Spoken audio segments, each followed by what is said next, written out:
What's going on, everybody? Welcome back to the 40K Cafe, and thank you, Sir Knight, kindly for the request. If you follow this comment, this goes right back to my video covering a handful of Space Marines that were part of Traitor Legions but remained Loyalists. But what about the reverse? Space Marines that were part of Loyalist Legions that ended up turning Traitor. Obviously, besides the ones that sided with Horus, there were actually quite a few Space Marines from Loyalist Legions that ended up turning traitors, and all for a variety of different reasons. For starters, and probably the most popular, the Fallen of the Dark Angels. I've covered them a handful of times, but in short, they got tired of working under Lionel Johnson, felt forgotten, and Luther ended up manipulating and leading many of them down a path of independence and the eventual result of a civil war. So with nearly half the Legion of Reserves siding with Luther, and with the line eventually going to sleep for a very long time, this shame would become one of the most well-guarded secrets among the Dark Angels. So that covers the Dark Angels, but did you know that there was also a traitors faction of the Iron Hands? That's right, my least favorite legion gets even worse.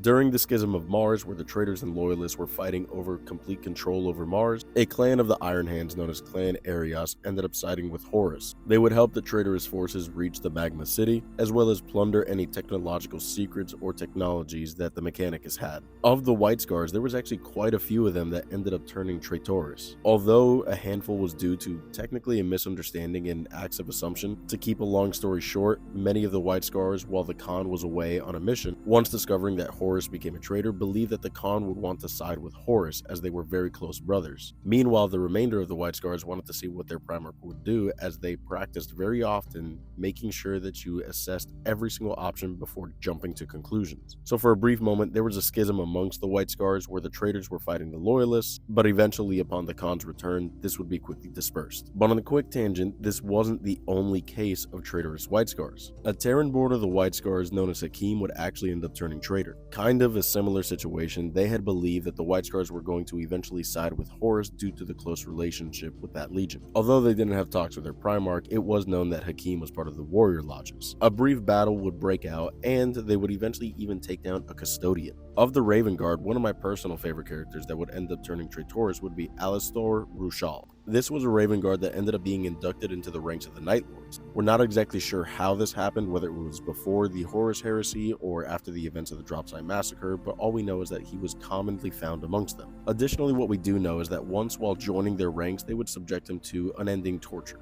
Amidst this torture, he would become mute as they would remove his tongue, but afterwards he would be identified as the Raven and end up going on to be one of Savitar's closest allies, as well as becoming a high-ranking commander amongst their legion. So as you can see, both Loyalist and Traitor legions had people that defected from their overall legion, whether it was from Loyalist to Traitor or Traitors to Loyalists. At the end of the day, the conflict involved sons rebelling against their fathers, whether it be Primarchs to the Emperor or Space Marines to their Primarchs. But with that being said, Sir Knight, thank you again for the request, and I hope you all enjoyed this video. Drop a comment if there's anything you guys want to hear about next, and as always, remember to follow for more.